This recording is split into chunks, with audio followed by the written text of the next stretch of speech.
That it does. Nice trade. That is an absolute blockbuster of a move to start it off. Hey guys, how's it going? It's Etanius here. Welcome to episode number 3 of this NHL 22 Minnesota Wild franchise mode here on my channel. If you guys have missed any episodes up to this point, head up into that top corner of the video right now. If you enjoy this episode, make sure to go down below, drop a like on the video, subscribe to the channel if you're new, and hit the notification bell to never miss these uploads. And of course, drop comments to possibly get featured like these guys are about to. So, let's get into it. First comment here we had came from Ben Carlson saying, "You have two interesting Russian prospects in the system already with Kuznetsov and Alexander Kovanov. Both are centers, so bringing in a Russian wing could be a good move. If the Malkin trade didn't happen, JT Miller from Vancouver would be somebody to keep an eye on. Minnesota has had conversations with him in real life." So, that's kind of the main comment we got here, and thank you, Ben, of course, for the fantastic comments. But, well, today we've got to get to the draft, and we have some picks planned out, but at the same time, we're not really going to be looking into centers too heavily, simply based on the fact that when you go and actually look at our center core here, it is strong. It's not weak by any means. The fact that we added Malkin made a big difference, and then you look in the system, Kuznetsov, Rossi, Shaw, Giroux, all these guys are growing, and they've got loads of potential. So I don't think centers are going to be our main focus in the draft. Goalies probably shouldn't be either, as we've got Wallstead coming up, and, Barabo isn't terrible, but we probably could try to get one more goalie. Apart from that, defense probably could use some work. We could really use another top prospect. Obviously, we have Carson Lambos, who's looking like a really solid pick here. But apart from that, not a ton of potential. We could definitely use some better defensive prospects. And same thing with the wings as well. Yes, our wings aren't weak, but they're not exactly strong either, to be completely honest. Yes, Matthew Boldy is absolutely insane. Put up 64 points and won the Calder this year. 62 points and won the Calder. But, just such a good-looking player here in Boldy. He's going to be one of the guys that leads this team forward. Kaprizov grew a little bit, but 24 growth or modification from Boldy is insane. I think he was the only guy that grew that much. Connor Duard grew quite a bit, putting up 35 points through 82 games. 78 points from Kuznetsov is absolutely insane. I can't believe he didn't grow even more. But his shot blocking and stick checking all went up. Same with all of his natural physicals, so that's really good too. And then of course Marco Rossi also grew 21 points, putting up 71 points for Iowa. That's insane. So yeah, he had a bunch of natural growth too, which is amazing. I assume the statistical growth is going to come in the offseason, but we are kind of in the offseason, so without much further ado, let's get to the draft. I think what the comments keep kind of pointing to, from what I've heard over the last 2 episodes, is that you guys are all pretty much set on Miroshnichenko joining the Wild if we can trade up for him. And yes, I think he'd be fantastic, just based on the fact that he's going to fit the system pretty well, and he's got no weaknesses. He's a goal scorer through and through, inside hand shot on the left wing. Just a really good fit for this team overall. So if we can trade up to number 8 or so and get him, that would be fantastic. But without much further ado, let's simulate up to the draft. We're about 2 weeks out, I believe. Not quite. So yeah, the NHL Entry Draft's there. We'll sim up to... I guess we'll sim right up to it. I've done most of my other scouting and stuff. Looks like Arizona's got pick 3 and 5. So that's pretty high up there. Apart from that, who else? Buffalo's got pick 7. Columbus has got pick 8. Interesting. Okay, so we might be trading with Buffalo or Columbus. I'm not sure who exactly yet, but we're going to figure it out. So let's review some retiring players here. Just make sure we pay attention here. And did we actually lose anybody? I don't think we did, but we might have. So, Minnesota, no players, any goalies? No, sir. All right, so no retirement for the Wild players this year. All right. And a couple other big names you can see in there. Nothing crazy insane, but Nate Thompson I didn't think he was that old, but I guess he is. And no goalies retire at all. Okay, cool. All right, so that's your retirees. Apart from that, I don't think we lost any coaches either. Looks pretty good. All right, so Louis Eriksson retires. We are going to continue simming right up to the draft. And let's edit the trade block because we are currently listed as a seller. And not going to lie, a lot of these guys could provide some decent trade value. So, yeah, I wouldn't be opposed to making a bunch of trades here and really just reformatting the identity of this team moving forward for the next season or two. I don't think it would hurt to kind of go into, not like a full-on rebuild. Obviously, we're not going to trade away every piece, but we might trade away a couple pieces to really try to boost this team's future over the next few seasons. So, without further ado, let's get to the draft. I've got some trades planned out here that I think we could pull off. And, well, we'll see how it goes, but let's get to it. I think I have a plan here. So, all right, the first item of business that we are going to try to accomplish is to land a top 5 pick. Reason being, Arizona's got 2. I'm sure they can use them, but I would love to pick at 5 and probably 7 or 8. I'm not sure which one yet, but pick 5 would get us a massive defenseman in Trey Weller, who is comparable to Zdeno Chara, and I think he'd be a fantastic fit. But we also don't want to touch any of these top 5 guys. Apart from that, Spurgeon and Fiala are probably expendable. Same with the guy like maybe Brodin. I'm not entirely sure on that yet, but here's what we're going to try to offer. So I'm going to try to go Spurgeon, and I don't know what else yet in exchange for that pick, but we're not getting that Spurgeon for the 5th. That's just apparent. So, if we could also somehow land, and I hope you guys are ready for this, if we can somehow land these other 2 picks in the 1st and beginning of the 2nd round, and Clayton Keller, who has absolutely 0 value, I would be over the moon with this trade. It would be a fantastic trade for us, and I think we could pull it off. It's just more so going to be a matter of tossing in the other available picks. So obviously we'll have to toss in that 2nd. I would prefer not to move our 1st rounder next year because players like Bedard and Michkov are going to be in that draft. If we go with our 2024 first, that might go through, and maybe like a 2nd there. So it's a fully loaded trade here. It might even be too much. So I'm going to try to get rid of that 2nd and see if this goes through. If it does, great trade. Great trade because we land some top-end picks in a solid draft and we get Clayton Keller in exchange for Jared Spurgeon. I would be totally okay with that. So, does it go through? Does not. So, let's try a 3rd rounder a little bit further down the road. 2025 3rd. Okay. Does it go? That it does. Nice trade. That is an absolute blockbuster of a move to start it off. All right, next up, well, first off, we are sitting quite nicely now at pick 5, and the next pick I want to pick at absolutely is pick number 8, that being the Columbus Blue Jackets pick. So, here's what we're going to offer. So they've got pick number 8. I'm going to try to kind of lowball them here. I don't know if it'll go through, but I'm going to try it. So, if we can send Marcus Foligno and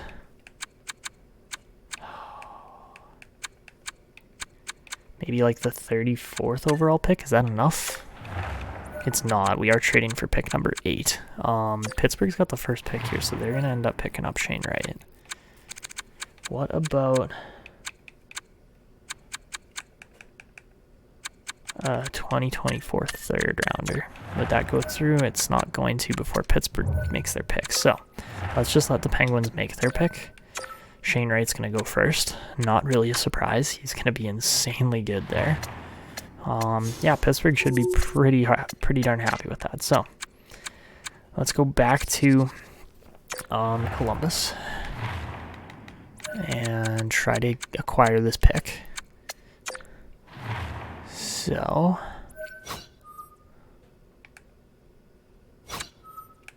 for the 8th pick,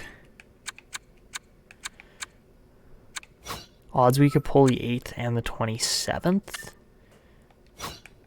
unlikely, but okay.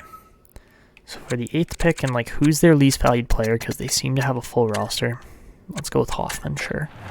Okay, for those two, what are the odds that we can exchange Marcus Foligno, and a pick or two, that being pick 34, and like 2024 third. I don't think that's going to go through, but it might. And if it does, it doesn't. Okay. If it did, that would have been a fantastic pick, or a fantastic trade as well. So we'll have to offer a second rounder, I guess. I assume this goes through, but we'll see, and it does. Okay, so we get the 8th pick in exchange for Foligno in 2 seconds. In my opinion, that's a fantastic trade up as well. Now we have picks 5 and 8. And the only other guys that I'm kind of looking at in this draft are falling more so around the later ranges. Yes, we have pick 32, but I would also like to get probably these 2 picks in here because of some other players that I'm looking at. So let's go over to Vancouver now. And the Canucks have their first rounder on the block. And what we are going to offer in exchange is a bit of a cap dump. It's not going to be so ridiculous that we lose this trade, but it is going to take Pullman, Sutter, and Petan off their hands to get some lower end kind of AHL, NHL kind of talent in this trade. And in exchange, we are going to attempt to offer, and this is going to be a big one because it's going to make Vancouver stronger, but do we want to do Brodin? Personally, I don't want to do Brodin in this trade, but we might have to. So if we send Kevin Fiala,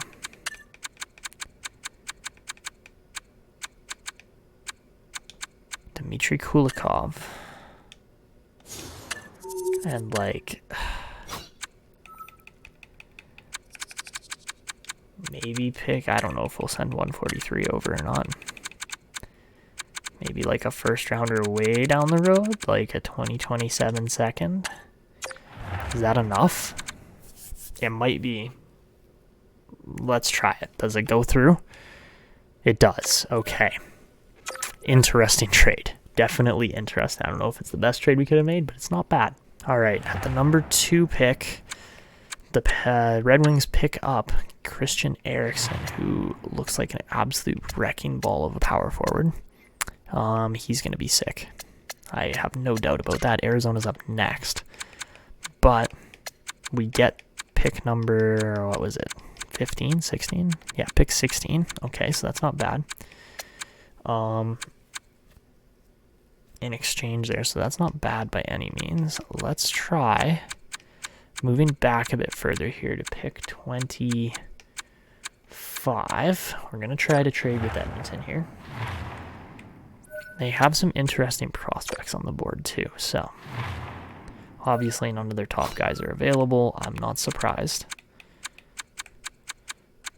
Evan Bouchard is very cheap for a really solid defenseman, but he does fit too. Oh man, if we could get Bouchard in this deal, I would be over the moon. The fact that he's lower rated than Bourgault in trade value is actually hilarious, but I think we give it a shot, to be completely honest. I think we try to go Bouchard and pick 25 from the Oilers. This is a huge asset trade. In exchange for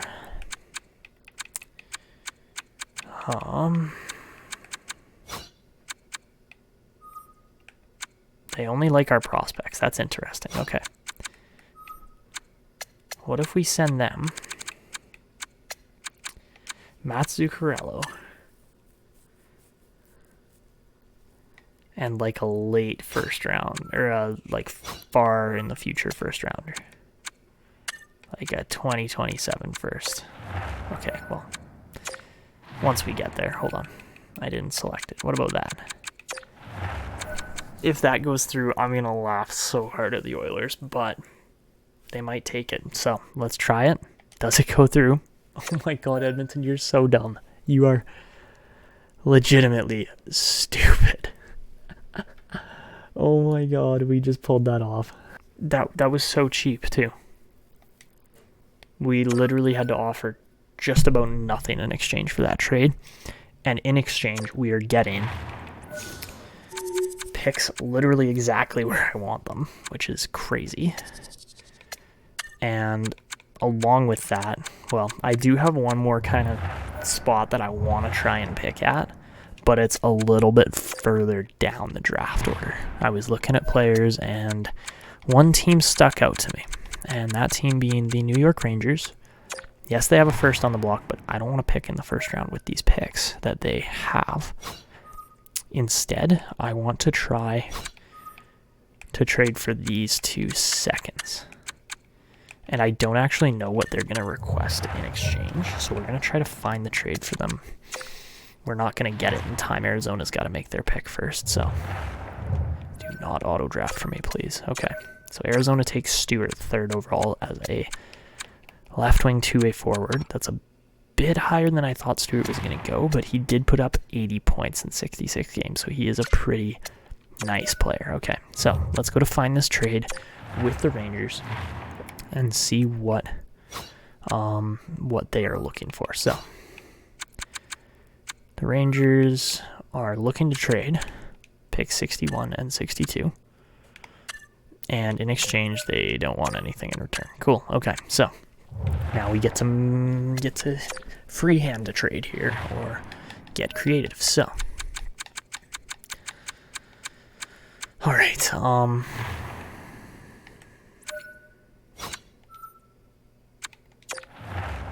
Pick 62 and 63 in exchange for what I would like to offer anyways would be probably this 5th rounder.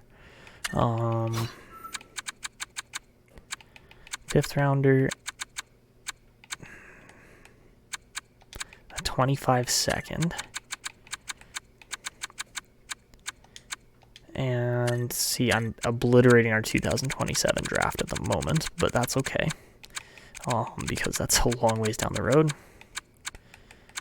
Maybe 2023.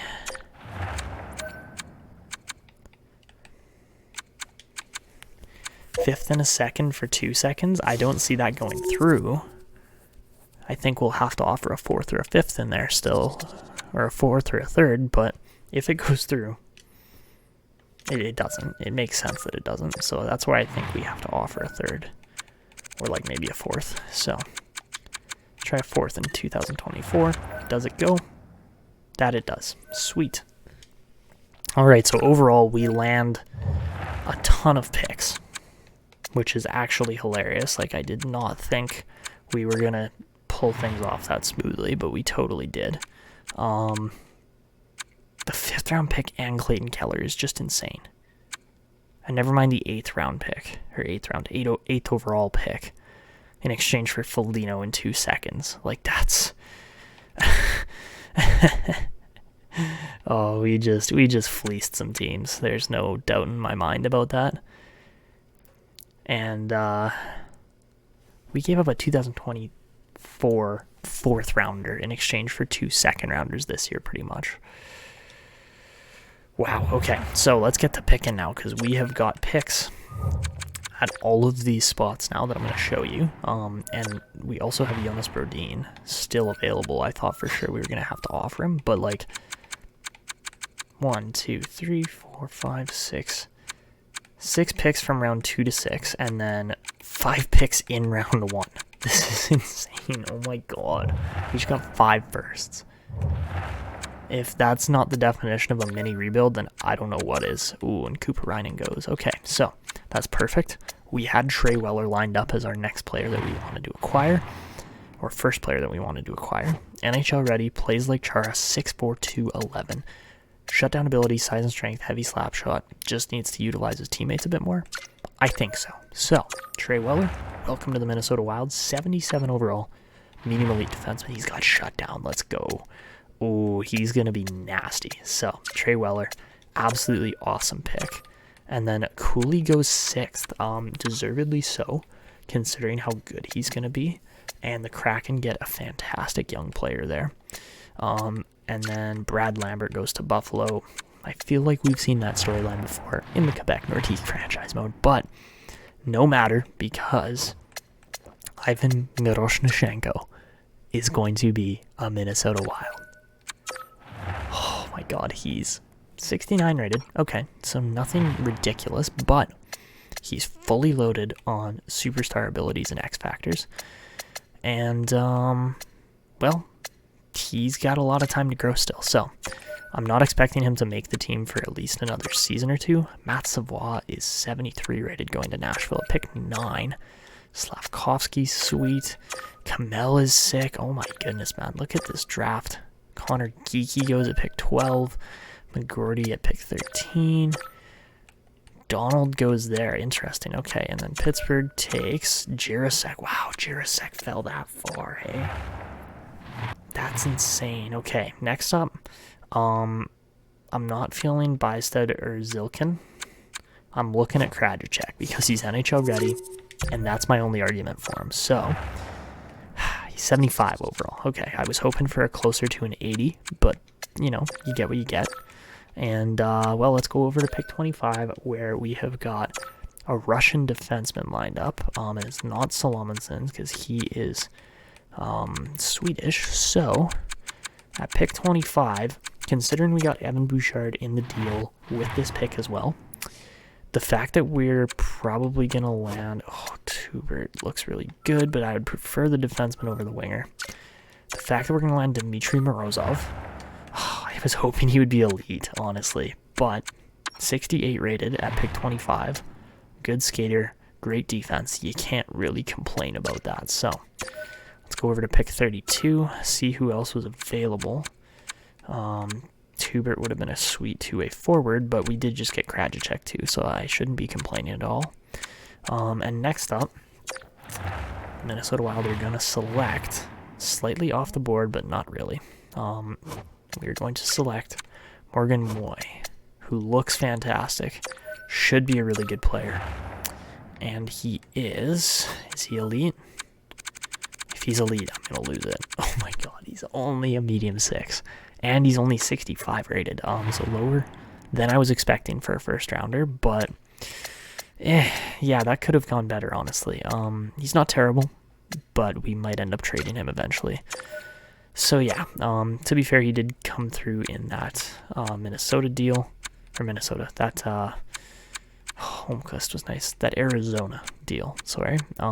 Arizona lands some other pretty nice looking centers there. Oh, Nathan Gaucher goes to the Capitals, 40th overall. Ooh, Zykov was nicely rated, but not actually that great potential-wise.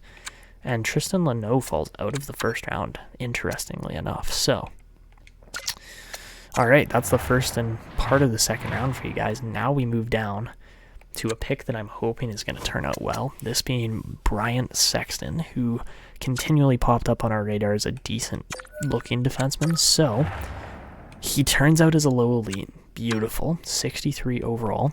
He's got bouncer, stick 'em up, truculence, and shutdown, so... can't really complain about that at all. And then after that, the other guy I was looking at was who? Wow, he's way off the board from where we're picking, but that's okay. There he is, Graham Sword. I know he's going to be somewhat decent because he usually turns out to be a medium top 4, but let's just take a chance on him, see how he turns out, and he is okay, 62 rated, medium top 4, two-way defenseman. He can skate well, shoot well. Defense needs some work, but overall he's big and can play, and that's all that really matters. So, yeah, I'm actually quite happy with how this turned out with those two picks. Ooh, I did see a low elite there. I missed Antropov on the first go-around, but that's okay. As we get some, really, for the latest rounds in their latest picks in the second round, Sword and Sexton are not bad by any means, so I'm quite happy with that. So, over to pick number 79 now. And did he get picked? Lutz got picked. I would have taken him otherwise. But for our next pick, what are we at? 79? I can't even remember who I wanted to draft here.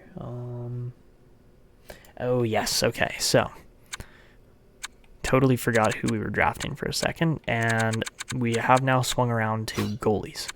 And although I want to take Gruel, I kind of have a bad feeling about him based on the fact that he's so tiny. He's only 5'11" for a goalie, which isn't big. He only got 3 wins. UC Hyvänen got many more wins, had a better save percentage, lower goals against, more shutouts. Like, everything just looks better on Hyvänen. So although we probably should be drafting local, I'm going to take Hyvänen, and he turns out to be a medium elite. Sweet, okay. So for the third round, not a bad pick at all, and hopefully we've got one of the goalies of the future along with Wallstead, of course. And now we're over at pick 111. So at pick 111, 111 in other words, well, the third round did not see a ton of players turn out.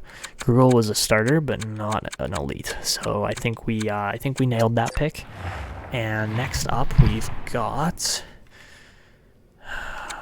who are we even taking here? Nobody, as I only have 2 guys pinned that are, I think I was going to take Cross and I forgot to pin him. Yeah, okay, so let's go with Clint Cross. He should turn out pretty well. I'm hoping he's in a low elite, and he's a low top 9, so never mind. Clint Cross does not turn out to be that good.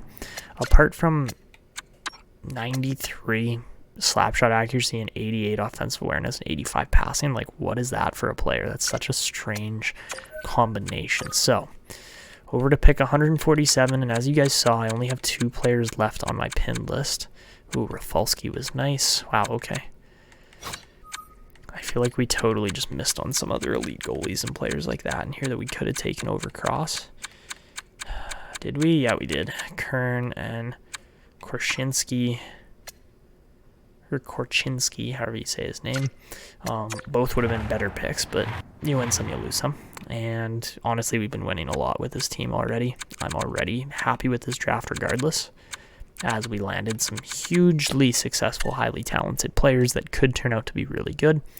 And we're going to go way the hell off the board for these last 2 picks. So I'm going to take Ruslan Morozov from pick 228 up to 147, so way off the board. Okay, and he turns out to be a low top 6 playmaker, so not bad, but not great either. Alright, so yeah, that probably could have gone better. Over to pick 175 now, and we are going to take, I don't know, actually. Let me just keep looking through here for a second. Rafalski was nice. Anybody after Morozov who was good? Nope, not really. Okay, wow. So, next up, we're not going to pick on the board again, because why would we do anything that logical? I feel like that Buckley guy could be good, but he's also a shoot and pinch, which is not what we want. Thomas Hamara. Nah, you know what? We're going off the board, because why not? We're going to take Darius Ribeiro. I know we probably should take Buckley, but I'm just sending it on Ribeiro. And he is a medium 7th defenseman. Go figure, that's what happens when you go for far-reaching, ridiculous picks, but that's okay. You know, we still landed a lot of great players. All right, so I think that's our last pick for the draft. Let's see how the rest of the 6th round played out. Were there any really good players? Oh, there's definitely a low elite somewhere in there. Draper, ooh, Christopher Draper. Wow, that's a nice pick. Well, maybe we'll have to go out and get a power forward center next year. But I honestly doubt that a lot of other good picks get taken, so we're just going to go straight to the end of the draft. didn't see any that looked fantastic, but man, minus Crossmayov and Ribeiro, Hyvanen's a medium elite, Sword's a medium top 4, Sexton's a low elite, Moy's a medium 6, Morozov's a medium 4, Krajicek's a medium 6. We get 2 elite players in Miroshnichenko and Weller at the top. And of course, Hyvanen might join that class of elite prospects drafted in 2022 by the Minnesota Wild. So we'll see how these guys pan out in the future. All right, so in an attempt to make the offseason snappy, which is what we're going to try to do, we're going to just get through the re-sign phase here nice and quick. Hopefully we don't have too many scouts that are re-signing. Looks like it's just coaches for the most part, which I was kind of hoping would be the case. So let's just start tossing contracts at these guys. Don't know how well this is actually going to go, but we'll see. And why do you want an assistant coach role when you're pretty much a goalie coach? Don't understand that. Apart from that, do we have no scouts this year? That's the joy of hiring scouts early on. But Jordan Greenway, Capo Kakinen, gonna need some RFA contract re-signings, which is not a big deal. We'll get it done. But Evgeny Malkin is on the 1-year deal, and we only have $21 million to play with too. So keep that all in mind. We are bolstering some fairly large contracts throughout the team here. Not a ton of like crazy lower contracts that are really going to hurt us, but at the same time, yeah, it probably could be a little bit better here, contract scenario wise, and especially when you look at Keller and Kaprizov are expensive. There's no doubt there. Goalies, Talbot's actually not significantly expensive in comparison. So let's go based on rating here. I'm wondering what Malkin's expecting. I'm hoping around the 7 mil mark. Okay, he's actually looking pretty cheap. For a 2-year deal, I'm going to try to hit him with a 6.5 mil. I would love if he accepts that. I don't expect him to, but he might. Jordan Greenway, looking actually pretty cheap for a 4 to 5 year deal. I'm going to offer him 4.5 years. Or sorry, we're going to offer him, let's go a 2-year deal at $4 million. I think that's actually fairly inexpensive for a player of Greenway's size and ability, considering he's a 6'6" power forward. $4 million is not bad by any means to end up making that much drafted out of the second round. Eric Stahl, easy, cheap, $1.6 million. John Merrill does not want to re-sign with the team now, so that's, and at 2.3, I don't expect to re-sign him. Nick Patan, absolutely. Get him signed up. Let's get him playing for this team. Bugstad is a walk as well. That's fairly significant, so maybe we will have to look into some centers in free agency. I wasn't expecting to do that, but that might be the case at this point. Besides that, Ruedel, you're worth maybe $1 million, to be honest. We'll offer him $1 million for the next 2 years. Nico Sturm, same kind of deal, $1 million for the next year. I would like to bring Rem Pitlick back. I don't know if $2 million is quite accurate. I think 1.5 could be a little bit more realistic. And then apart from that, I don't think we really need to bring Gregory Hoffman into the team. He can be a walk, but Trey Weller we absolutely need to sign for a good defenseman for the system. And, well, apart from that, who else? Krajicek, I think we should sign him as well. I think he's going to be a good option for this team. He might get a year in the AHL, to be honest. Connor Duar just put up some of the highest growth numbers we've seen, so we'll definitely sign him again. Apart from that, Will Bitton was in the exact same scenario where he grew significantly, so we'll sign him up. I think Lazat's going to be a walk, and I'm thinking Miroshnichenko will get a contract here too, just based on the fact that I would like to bring him into this team and get him playing. Same thing with Pavel Novak. Should be signed up, and we will bring him in. For Dmitry Morozov, only put up 2 points in 50 games. He will get a signing as well. And then apart from that, I don't know who else we actually sign up here. So, okay, let's look at our space here, because we do need to re-sign Kakinen too. He's extremely cheap. I love that. And I think this year Wallsted's getting the call over. He will play a year as potentially our starting goalie over the Hamburglar and a couple others, like Barabo, but I think that should be good. For all these guys that are saying no, we're going to let them walk, okay? So that includes guys like John Merrill, Brandon Sutter, Nick Bugstad, who probably isn't worth the $2 million. And Rem Pitlick's the only guy that I think is worth keeping on here. So now looking at each role in the team, centers are interesting because I think Kuznetsov and Rossi should have grown more, but they didn't. So that is what it is. We are definitely set on centers here for this upcoming season. We got more than enough. We didn't even sign Morgan Moy either. Lefties, Kaprizov, yeah, okay. The left wing looks strong, and we have Krajicek and Beckham to bring in too. And of course, Miroshnichenko should show up eventually.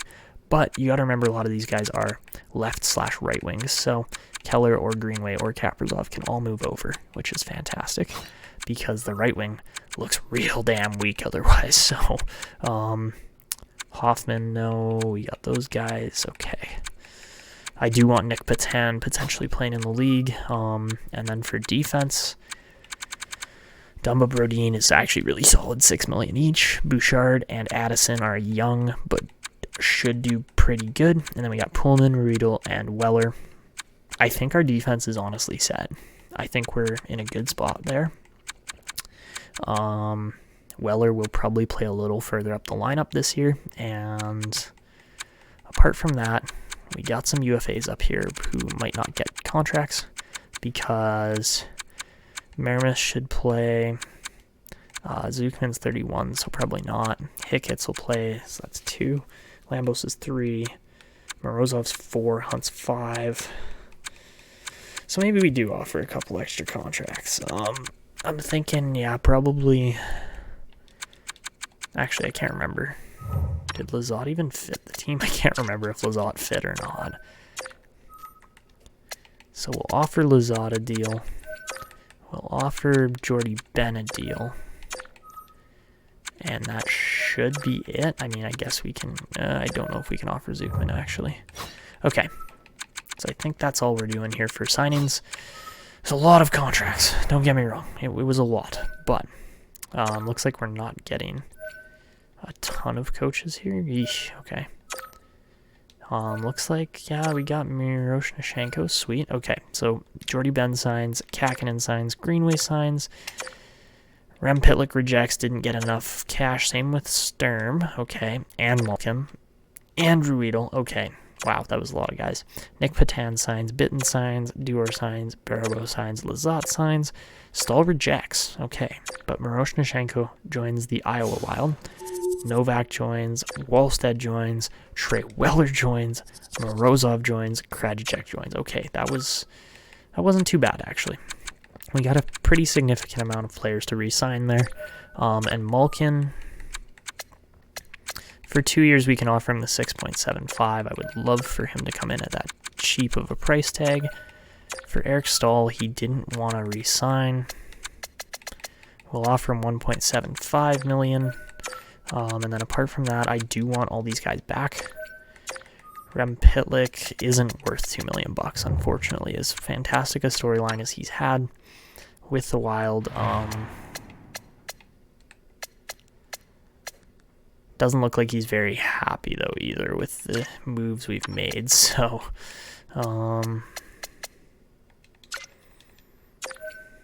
we have $16 million. I'll want to try to improve the team a little bit more in free agency. I don't know if that happens necessarily, though, and I think Ruedel We can offer him 1.3 mil. Sturm, again, we're short on centers. I would love to bring him in. 1.2 million should be enough for that. And then apart from that, Hoffman's a no-go. Rao's a no-go. Turgeon, I guess we could re-sign. Maybe not. Maybe not. Same with Zookman. I don't think we're going to re-sign those guys. Chaffee we could re-sign, I guess. Or Chaffee, however you say his name. I think it's Chaffee. But, Bryant Sexton could be signed too. At 63 overall, I would love to see him grow. So yeah, let's offer Sexton a deal too. I think he's good enough. He was a player that we went out and purposefully acquired. And then goalies, I think the Hamburglar's out. And then, yeah, okay. Okay, this should be just fine.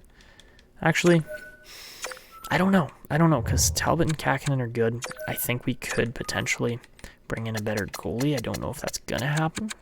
But we'll bring in Hammond just as a backup measure for now. And Sturm signs, Malkin signs, Riedel signs, Hammond rejects. Okay, so we're not going to pursue Hammond anymore then. And Eric Stahl joined as well as Chaffee and Sexton. All right, I think we're good to go. Let's advance to free agency. Let those other guys walk and go from there because we're going to have some bigger roster space now. So at least 4 guys don't re-sign. That's okay. And we lose our AHL head coach. That's not fantastic. Okay, so let's go and hire a new AHL head coach. I'm thinking... I don't know, actually. I don't know who we're going for.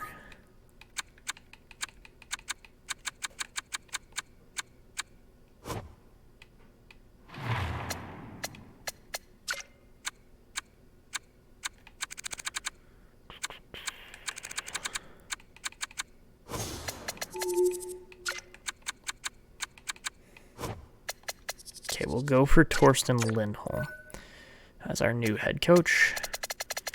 I'll offer him a little bit extra money because coaches have been a pain in the ass this year, so we'll go with that. Trade block is calling. Okay, Stahl's a no-go. Sure, we'll toss some picks up there.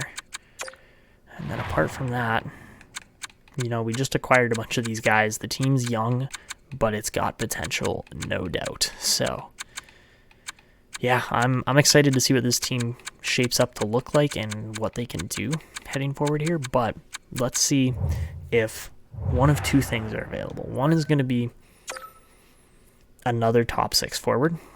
That would be something we look into because we did just trade Zuccarello and a couple other guys. Oh, there are more than top 6 forwards here. There are some high-end players. Wow, okay. Krianov's restricted, so we can't go for him. Wow, okay, this is a hugely a hugely deep group of players here. Wow, okay, so we have $9 million to spend. What would significantly make this team better? Maybe a Patrick Laine, but maybe not. That's the thing, is that there are so many ways we can go with this.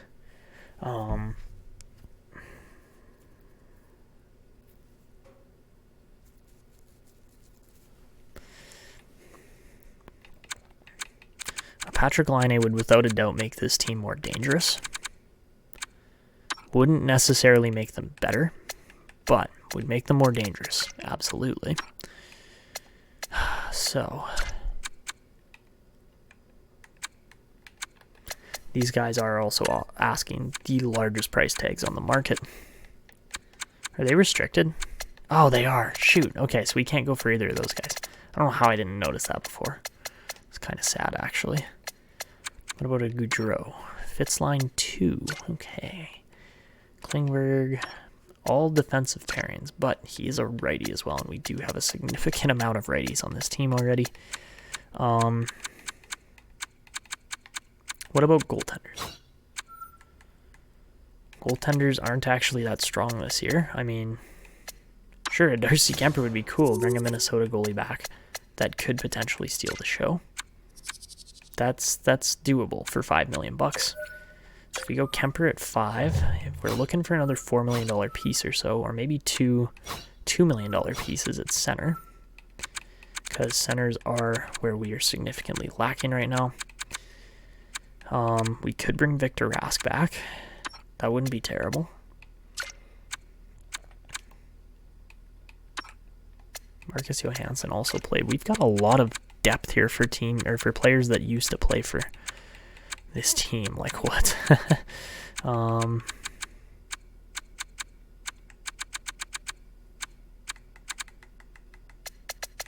Dylan Gambrell is an interesting piece that I'm going to, without a doubt, no hesitation really, look into potentially acquiring. So we'll offer Gambrell a deal.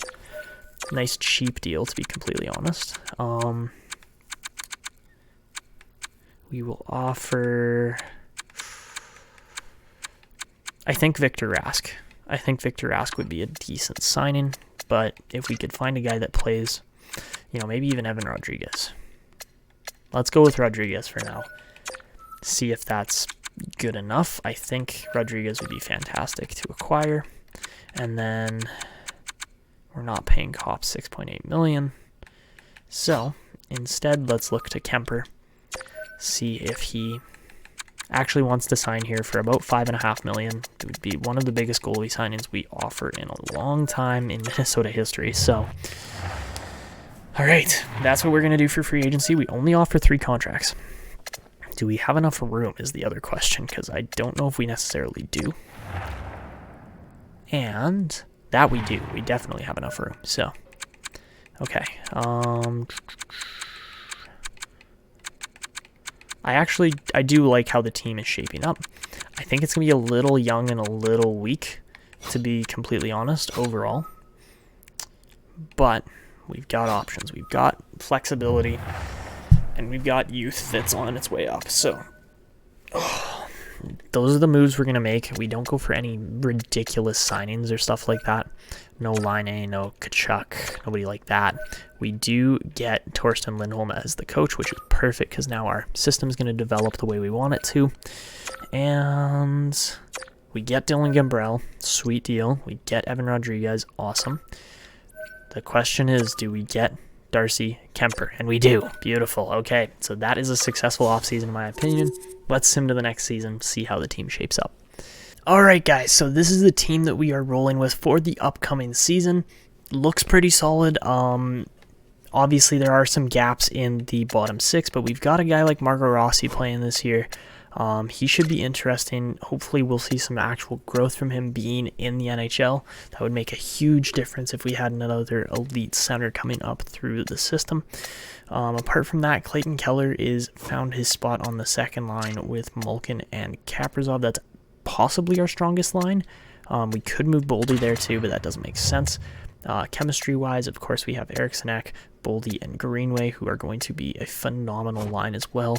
I'm hoping so anyways, considering they're all 88 rated plus with the chemistry boost.